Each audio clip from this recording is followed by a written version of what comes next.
Oui, bonjour à tous, je suis Sylvie d'InfoJeunes de Bordeaux. Je vais te présenter le stage en entreprise, comment trouver ton stage de troisième, le fameux Sésame stage de troisième, que l'on appelle également stage d'observation ou séquence d'observation en entreprise.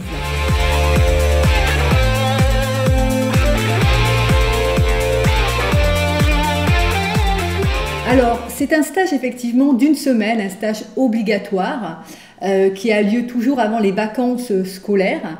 Ce stage te permet effectivement d'avoir un premier pas dans l'entreprise, une immersion. Donc ce qui était très important au départ dans ta recherche, c'est avoir une idée du métier que tu souhaiterais exercer plus tard ou bien d'un secteur d'activité qui pourrait t'intéresser. Alors bien sûr, pour certains d'entre vous, c'est très clair, vous avez vraiment une idée en tête, et pour d'autres, c'est beaucoup moins clair. Alors, avant de te lancer dans une recherche, il faut que tu réfléchisses. Que tu réfléchisses un petit peu à ce que tu aimes, ce que tu n'aimes pas. Alors moi, ce que je te conseille de faire, c'est le truc hyper basique. Une colonne, j'aime, j'aime pas. Exemple, j'aime travailler avec les animaux, j'aime être utile, j'aime les métiers manuels. Après, je n'aime pas, par exemple, je n'aime pas du tout travailler dans un bureau, je préfère être à l'extérieur. Tout ça, avec ces petites méthodologies, ça te permettra effectivement d'essayer de trouver ton secteur d'activité. Donc quand tu as fait tout ça, bien sûr, il faut préparer un CV, une lettre de candidature. Alors, tu vas me dire, oui, un CV, quand j'ai jamais bossé, c'est un petit peu galère. Oui, effectivement, c'est un petit peu galère.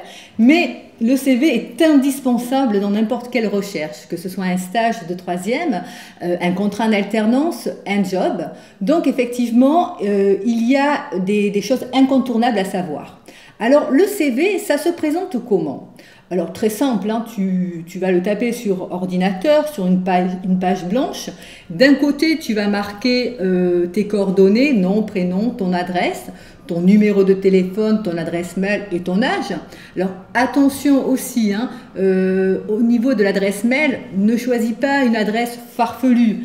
Sache que c'est un mail professionnel, donc un mail pour les potes, tu peux te permettre un peu plus de fantaisie, mais un mail professionnel, il faut rester vraiment dans un cadre très sobre. Voilà. Ensuite, il y a trois parties dites incontournables. Formation. Alors, formation, c'est quoi?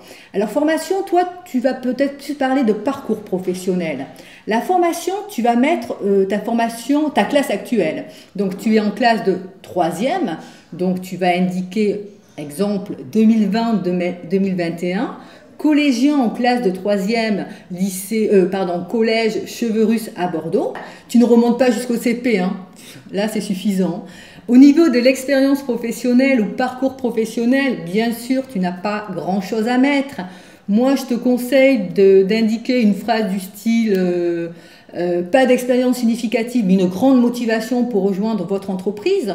Ou bien mieux, si tu es passionné par les animaux, dire passionné par les animaux depuis mon tout jeune âge, je souhaiterais effectuer mon stage dans votre cabinet vétérinaire. Bon, voilà. Tu adaptes quelque chose parce que l'idée, c'est avoir une accroche, donc tu personnalises. Ensuite, il y a une troisième partie qui est information complémentaire, centre d'intérêt, hobby. Je déteste le mot hobby, donc moi je te conseille de marquer centre d'intérêt ou information complémentaire.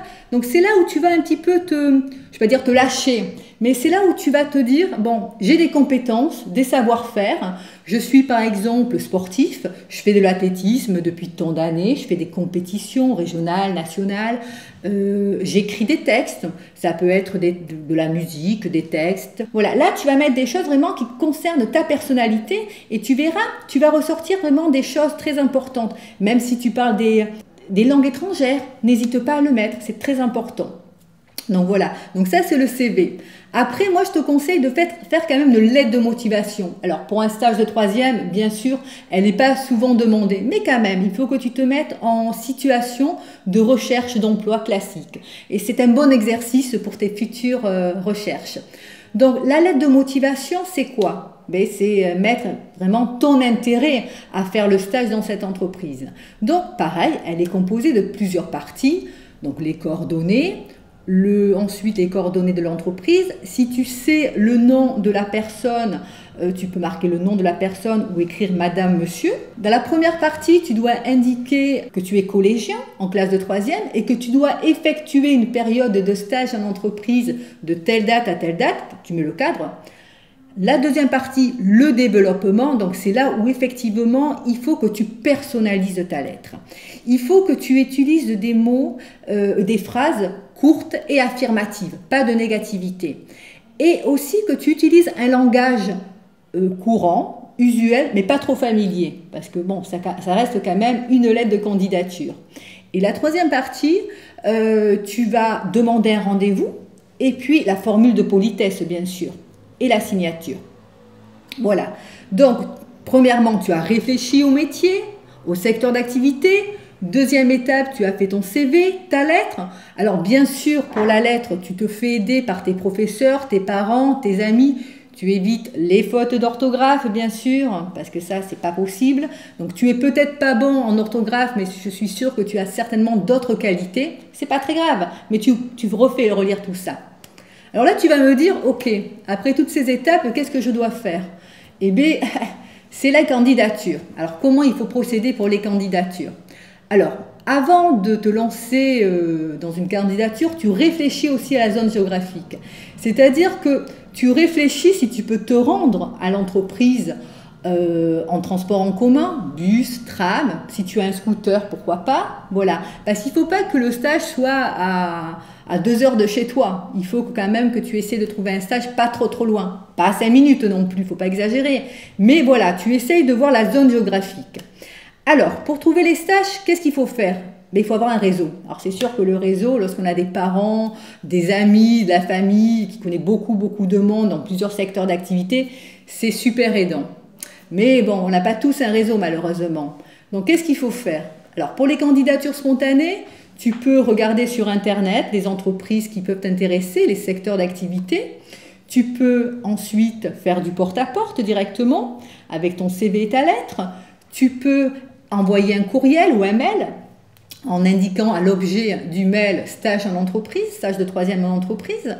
Tu peux également répondre à des annonces. Alors les annonces, tu les trouves où?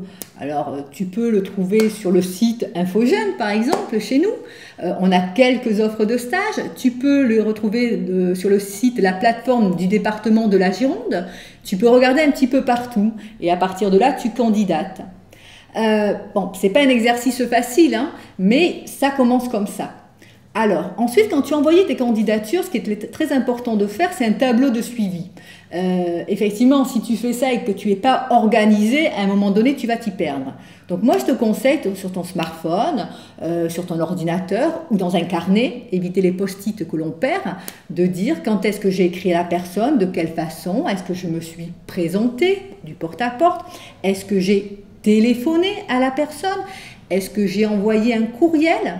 Et au bout d'une semaine, si vous n'avez pas une semaine, 10 jours, 12 jours, ben je relance. Parce qu'il faut toujours aller au-delà.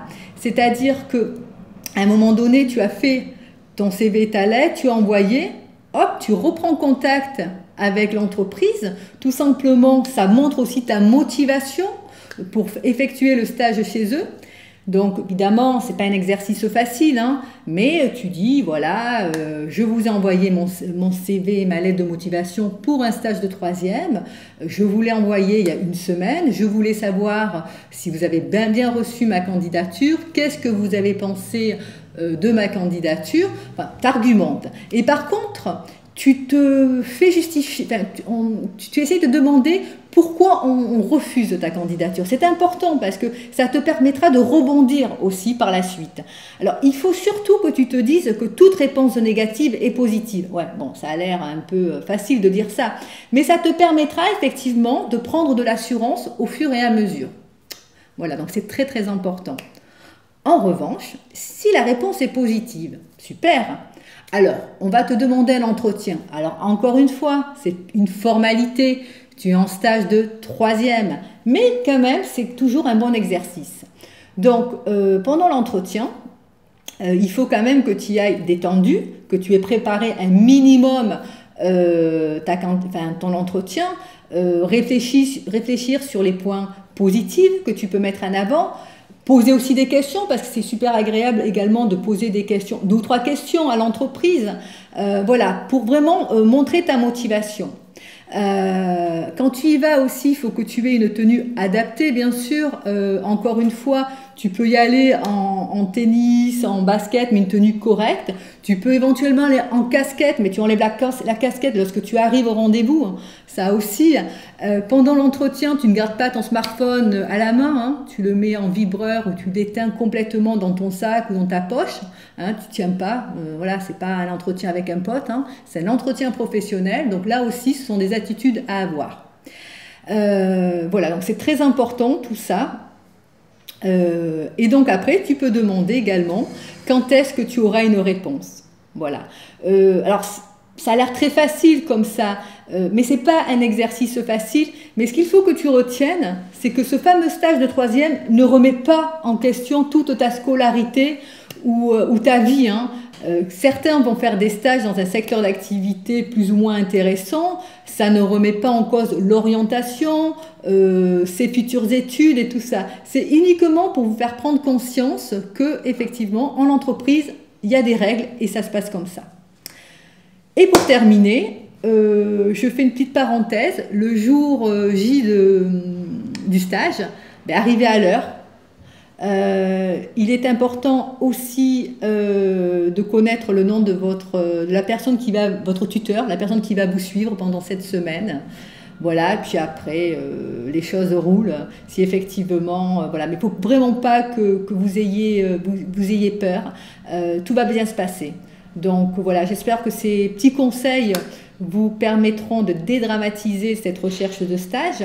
Sachez que toutes les informations, vous les retrouvez sur notre site internet qui est www.jeuneabordeaux.fr. Nous sommes en train de finaliser un document sur le stage de 3e qui sera prochainement en ligne.